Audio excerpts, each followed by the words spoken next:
Okay, so while I'm at this, I'm going to show you guys another little tip. So I don't like to waste my paint, which you guys have probably realized, judging from some of the videos that I've done.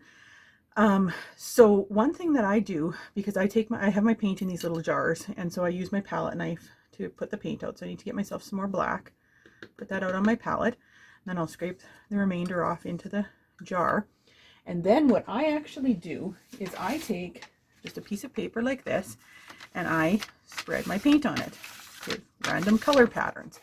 Then what I'll do is I'll actually take this random color page, because I also do mixed media work. What I'll do is I'll take this random color page and I will cut it into small pieces to use in my collages for my mixed media.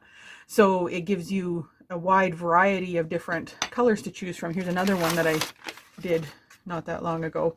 So as you can see, you can get some really interesting color patterns that you can then use in mixed media collages. So that's just another way that I make sure that I'm not wasting any of my paint.